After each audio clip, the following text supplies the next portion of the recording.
বাড়িতে চরম পরিমাণে বোর হচ্ছিলাম একা একা। শাশুড়িমা গেছে মামার বাড়ি বেশ কিছুদিন হলো, আর মিমও আজ বাড়ি নেই। বাবার জন্য বানাচ্ছিলাম গোল গোল রুটি আর সবজির তরকারি। তারপর মাথায় একটু তৈলমর্দন করে সুজি মহারানীকে ঘুম থেকে তুলে চটপট তুলে নিচ্ছিলাম বিছানাটা। সত্যি বলতে কি, বাড়িতে কেউ না থাকলে দিনটা একেবারেই কাটতে চায় না, আর একার জন্য রান্না তো একদমই করতে ইচ্ছা করে না। তাই জামা কাপড়গুলো গুছাতে গুছাতে ভাবছিলাম যে কী খাওয়া যায় দুপুরবেলা। মা এখানে দেখি লালি ঘুমাচ্ছে, ওকে একটু আদর করে নিয়ে মেজে নিলাম বাসনপত্র।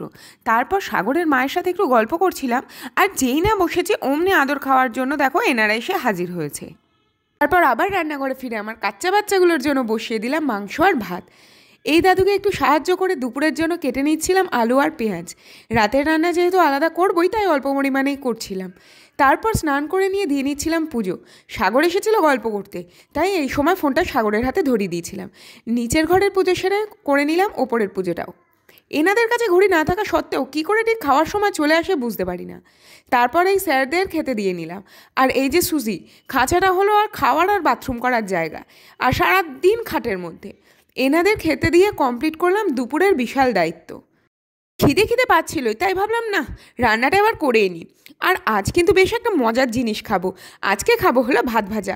তোমরা কি কেউ এই খাবারটা খেয়েছো? আমার কিন্তু বেশ ভালো লাগে, আর রান্না করাটাও কিন্তু একেবারে সুপার ইজি। আলু পেঁয়াজ লঙ্কা একসাথে ভেজে নিয়ে ওর মধ্যে ডিম দিয়ে নেড়ে নিলাম।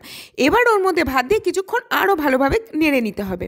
আর আমার ভাত ভাজা রেডি। সাগরও খাবে বলে পরিমাণে একটু বেশিই করেছিলাম। চলো এইবার সাগরের কাছ থেকে একটু ভাত ভাজা রিভিউটা নিয়ে নিই। খা, কেমন লাগছে?